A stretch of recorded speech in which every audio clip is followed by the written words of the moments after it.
President Olusegun Obasanjo on Tuesday vowed that those responsible for the destruction of his farmland in Benue State will be apprehended and prosecuted. It would be recalled that hoodlums on Saturday razed Obasanjo's mango farm in Howell Community, Goa East local government area of Benue State.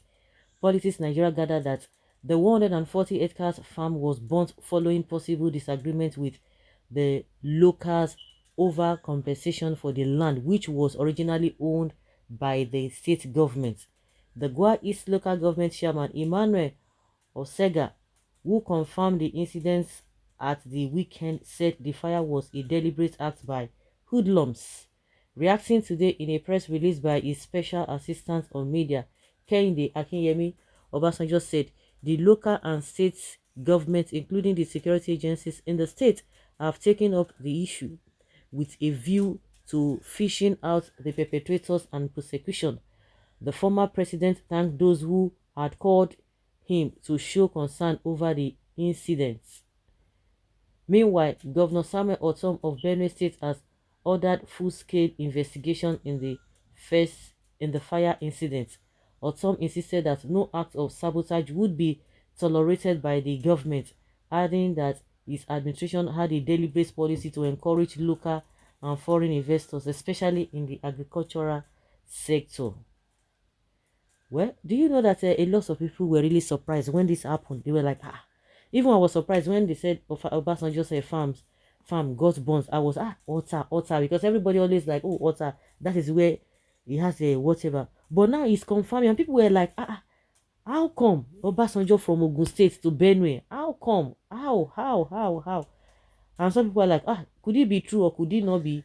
At the end of the day, it's coming out to confirm that at least he actually owns that place. And people are really shocked and surprised that no wonder this issue of Nigeria cannot be divided. Nigeria must be together. Nigeria must be this. It has meaning.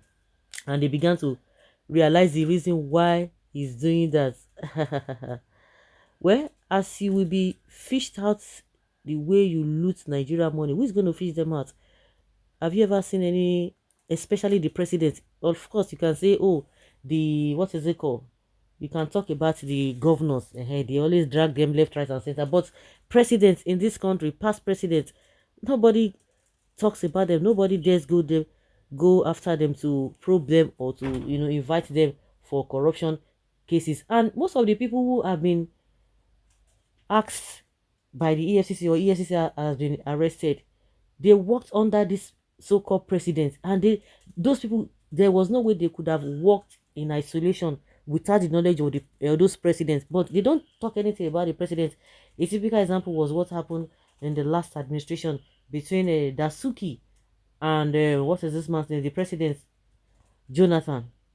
Nobody asked Jonathan anything. The only thing, they were just going round to just get him through his wife. But at the end of the day, they rub hands together and they have become best of friends today. They have become best of friends.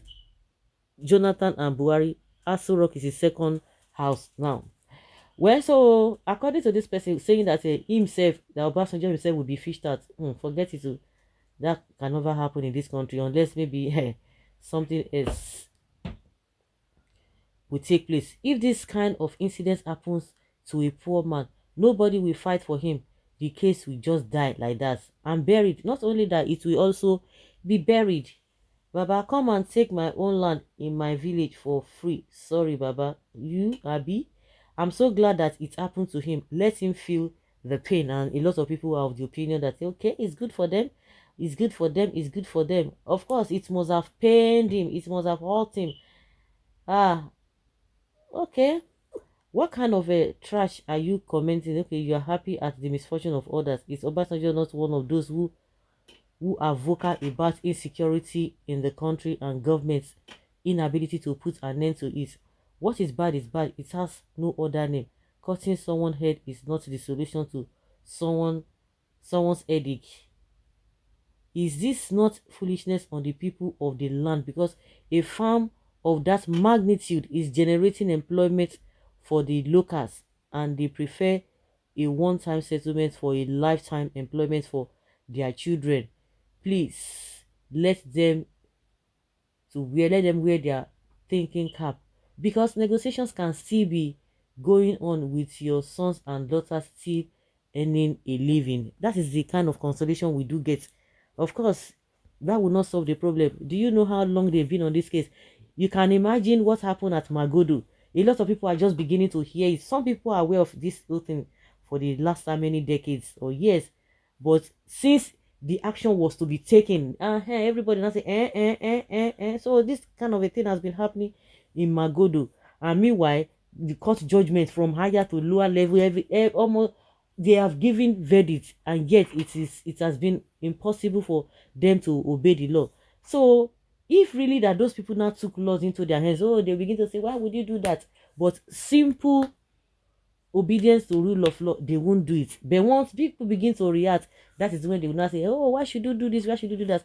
Do you know, if really that they have seen from the beginning and the end that there will be no settlement of any sort, so the people just resort to, okay, of course, I'm sure maybe the case must have been in court, this Obasanjo's land of 18, and coupled with the fact that it involves a very powerful person, and you think they will be compensated, they won't do that. They won't do that. You begin to ask yourself, you know, how were they able to get money to buy all this, to acquire all these properties? Of course, it is still government money. They will see intimidate the people. So those are the things that have been happening. Now that the people have gone to do what they had to do, people are now complaining. But this kind of a thing, nobody would have known. And this also brought to the notice of majority of the people, majority of Nigerians. They never knew that Obasanjo's tentacle, has gotten to, or it's already, or his presence is in Benue State. Nobody would have known if not that this thing happened. That is to tell you a lot of things happening in this country. A lot of things shrouded in secrecy that we don't know. Everybody just like, just be going like that, just be going like that. And that is why they will take one Nigeria, one Nigeria. Do you know one thing, This guy, this so-called leaders, they are not sensible. They are not sensible. What do the masses want? Just little thing, just little thing. Let the atmosphere be comfortable. Let the country be presented in a very good manner that even the international community will be seeing some things. Let their standard of living be up to date. At the end of the day, people will see Peters, and you will see get more. All these politicians will see get more. But with all this money that they are acquiring, where they are acquiring here and there, they don't even have peace of mind. That's why you see most of them always traveling out of the country to go and to go and have a rest. Just like Tinubu has gone to London and to go and rest. But he's telling us that he's consulting. Consulting who? The same diasporans that are fed up of where they are. They want to come back home. But once they see what is happening at home, they will be discouraged. And it's so painful. And they know those who are in charge are those who are responsible for these things. And you want to go and meet them. But invariably, people know that he has gone to London to go and rest.